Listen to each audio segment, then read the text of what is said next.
Haleluya, selamat datang kembali di YouTube channel Willy Marpaung. Dan hari ini saya mau bahas mengenai satu hal yang sangat-sangat menarik ya. Teman-teman jangan langsung takut, jangan langsung unsubscribe ya.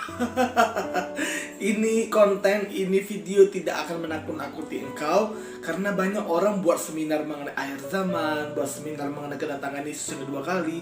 Orang-orang yang datang bahagia, pulangnya takut ya kan. Nah, tapi saya percaya setelah mendengarkan video ini engkau tidak menjadi takut, tapi engkau akan menjadi berbahagia dan akan bersemangat menantikan kedatangan Tuhan yang kedua kali. Dan sebelum kita masuk kepada video hari ini, jangan lupa subscribe channel ini, jangan lupa aktifkan lonceng notifikasinya. Kemudian teman-teman boleh like, boleh komen apa saja, saya akan balas setiap komentar teman-teman. Dan juga boleh share video ini sehingga berita mengenai kedatangan Tuhan Yesus yang kedua kali itu berita yang sangat gembira, berita yang membahagiakan kita, berita yang membuat kita menyala-nyala mengikut Tuhan, berita yang membuat kita semangat mengikut Tuhan, itu bisa diberitakan sampai kemana-mana. Haleluya. Dan saudara kasih dalam Tuhan, hari ini kita mau berbicara mengenai akhir zaman, mengenai kedatangan Tuhan Yesus yang kedua kali. So, di video berikutnya saya akan bahas mengenai tanda-tanda akhir zaman. Tapi saya sudah siapkan terlebih dahulu apa yang akan terjadi ketika Yesus datang kedua kali, apa yang akan terjadi di akhir zaman perihal kedatangan Tuhan Yesus yang kedua kali. Nah, kedatangan Tuhan Yesus yang pertama itu adalah hari Natal, di mana Yesus lahir sebagai bayi mungil dan dia datang ke dunia ini dari sorga. Dia menjadi manusia. Lihat baik-baik, Yesus itu adalah firman Allah yang menjadi manusia, dan dia datang ke dunia ini untuk mati di kayu salib menebus dosa kita. Itu sudah terjadi 2000 tahun yang lalu. Tetapi kedatangan Tuhan Yesus yang kedua kali belum terjadi sampai saat video ini dibuat. Oke? Kalau engkau saat video ini dibuat, Yesus belum datang kedua kali.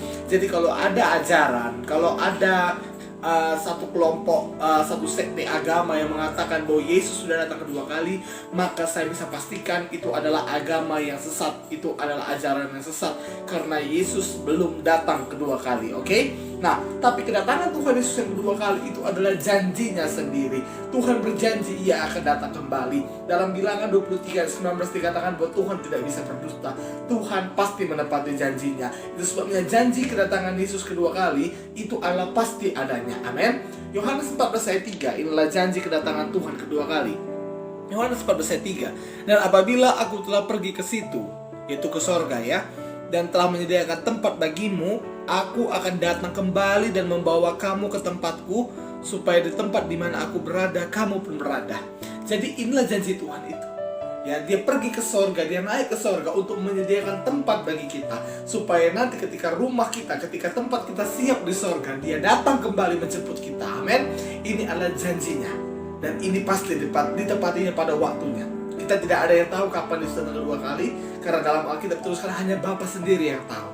Ya, Tuhan Yesus tidak tahu kapan dia datang kedua kali. Tapi mau Yesus tahu, mau Yesus gak tahu, yang penting kita gak tahu dan kita perlu berjaga-jaga. Oke? Nah, apa yang terjadi waktu Yesus datang kedua kali? Bagaimana penjemputan itu? Betul? Nah, saya bacakan 1 Tesalonika 4 ayatnya yang ke-16-17. 1 Tesalonika 4 ayat 16-17. Sebab pada waktu tanda diberi, yaitu pada waktu penghulu malaikat berseru dan sangkakala Allah berbunyi, maka Tuhan sendiri akan turun dari surga, dan mereka yang mati dalam Kristus akan lebih dahulu bangkit. Sesudah itu kita yang hidup yang masih tinggal akan diangkat bersama-sama dengan mereka dalam awan menyongsong Tuhan di angkasa. Demikianlah kita akan selama-lamanya bersama-sama dengan Tuhan. Nah, jadi pada waktu Tuhan Yesus datang, ya, ada dua tahap kedatangan Tuhan Yesus. Ya, yang pertama itu untuk kita orang percaya. Itulah disebut dengan pengangkatan atau rapture. Dan kedatangan Tuhan Yesus yang kedua itu nanti setelah masa kesusahan besar. Saya percaya, saya berdoa kiranya kita tidak masuk dalam masa kesusahan besar, tapi kita diangkat bersama dengan Yesus, bersama dengan orang-orang percaya lainnya. Kita diangkat ketika Yesus datang menampakkan diri di awan-awan. Amin. Nah, rapture ini tidak tahu kapan. Rapture ini tidak ada seorang pun yang tahu, karena disinilah Yesus menampakkan diri di awan-awan. Dan yang pertama sekali terjadi, orang-orang mati bangkit. Orang-orang mati dalam Yesus dibangkitkan. Ingat baik-baik, orang-orang mati dalam Yesus dibangkitkan. Bukan hanya rohnya yang bangkit, bukan hanya jiwanya yang bangkit, tapi tubuhnya, raganya ini bangkit. Ya, dengan tubuh yang baru, yaitu tubuh kemuliaan. Tubuh kemuliaan itu apa? Tubuh pada waktu Tuhan Yesus bangkit. Itu sebabnya kalau kita lihat kisah mengenai kebangkitan Yesus, kubur Yesus itu kosong. Jadi kebangkitan Yesus itu bukan hanya rohnya bangkit, tapi tubuhnya bangkit dengan tubuh yang baru, tubuh kemuliaan. Makanya dikatakan dalam Alkitab bahwa Yesus itu adalah yang sulung, yang pertama kali bangkit dari antara para saudara. Artinya apa? Dia yang lebih dahulu bangkit dengan tubuh kemuliaan, dan setelah itu orang-orang mati dalam Yesus, orang-orang yang sudah mati yang tapi dia percaya pada Yesus waktu ia hidup, ia akan dibangkitkan dengan tubuh yang baru, tubuh kemuliaan yang tidak akan mati lagi. Amin. Nah, kemudian kita yang masih hidup di dunia ini, yang percaya pada Yesus, yang sungguh-sungguh menantikan kedatangan yang kedua kali, kita akan diubah dengan sekejap dengan tubuh kemuliaan. Ya, dengan sekejap saja kita diubah. Jadi peristiwa rapture itu hanya terjadi sekejap saja. Ya, sekejap mata dikatakan dalam Alkitab. Coba saudara kejapkan mata saudara. Itu lebih cepat daripada kejapan mata itu. Rapture itu lebih cepat dari kejapan mata itu. Ya. Jadi kalau kita tonton di film Rapture itu ya, tiba-tiba saja itu semua terjadi. Ya. Dan coba saudara bayangkan kalau Rapture itu terjadi, misalnya, ya, kalau misalnya ada dua orang lagi boncengan, misalnya supir Gojek dengan penumpangnya, ya, driver Gojek dengan penumpangnya, driver yang terangkat, penumpangnya tinggal, pasti terjadi kecelakaan, betul? Iya. Kemudian kalau misalnya ada pesawat, pilot dan kopilot yang terangkat, lalu penumpangnya semuanya tertinggal di pesawat itu, maka pesawat itu jatuh. Jadi pada waktu setelah rapture terjadi, akan terjadi kesusahan yang besar, akan terjadi bencana yang besar, bahkan lebih besar daripada pandemi COVID-19 ini. Ada yang mengatakan kepada saya bahwa saya bukan dikatakan pada saya, tapi saya baca ya, ada yang mengatakan bahwa vaksin daripada pandemi COVID-19 itu adalah chip 666.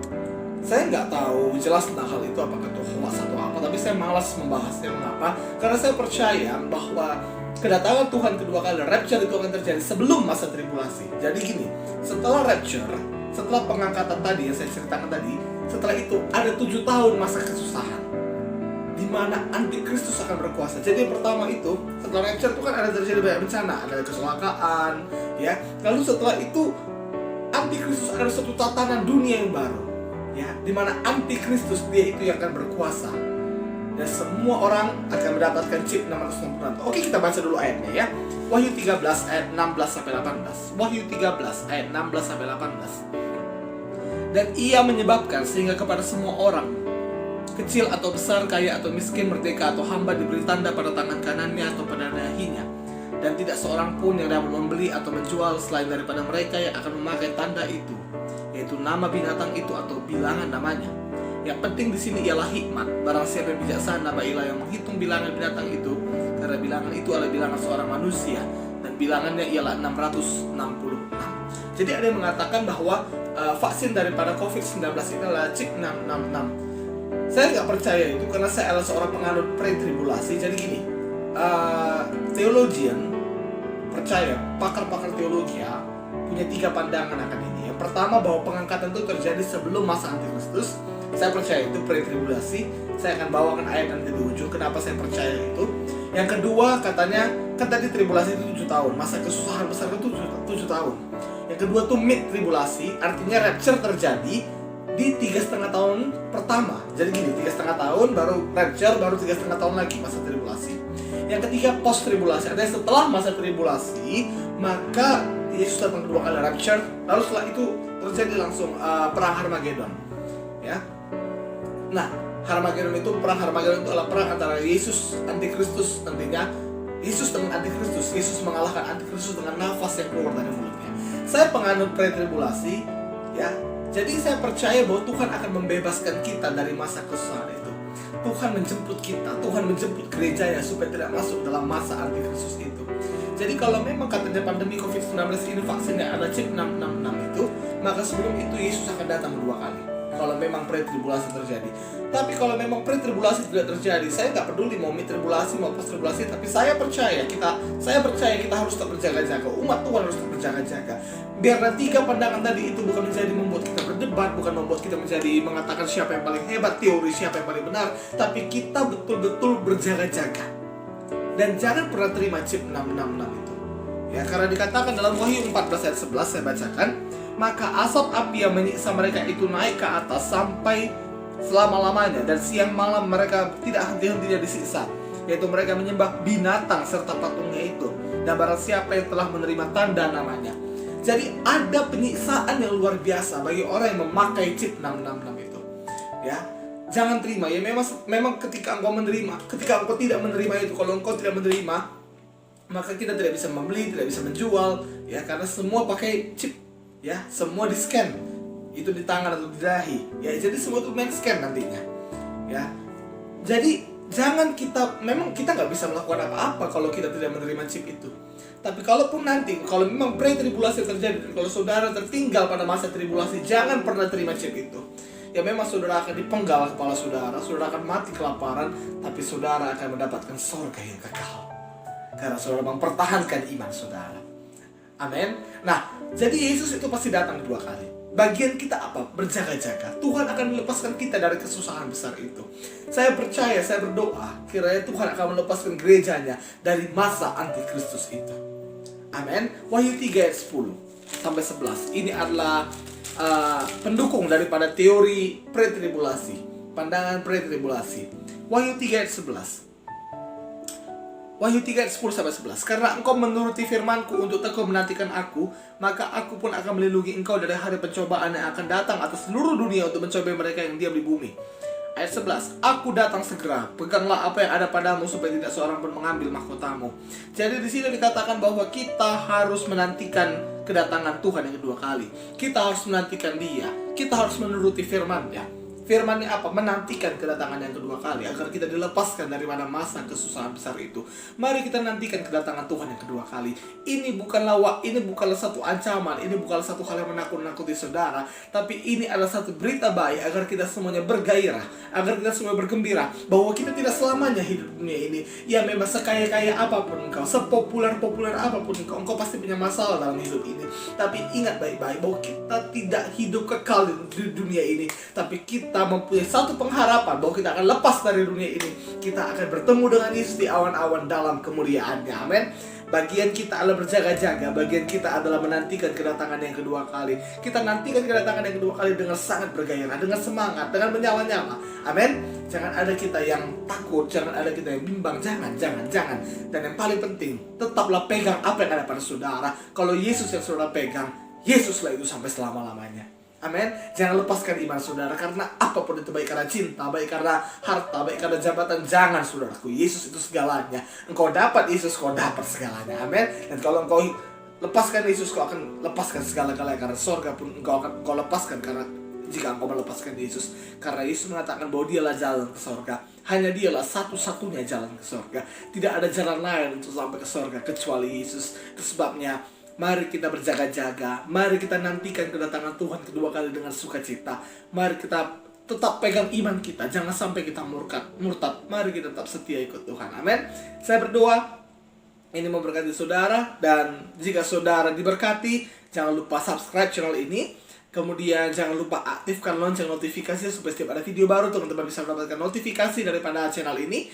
Kemudian teman-teman boleh like, komen, dan juga share sehingga nama Tuhan, Injil Tuhan bisa diberitakan sampai ke seluruh bangsa yang ada di dunia ini. Haleluya, salam saya. Kiranya kita tetap berjaga-jaga, tetap dalam lindungan Tuhan, dan kiranya Tuhan Yesus memberkati kita semuanya. Haleluya.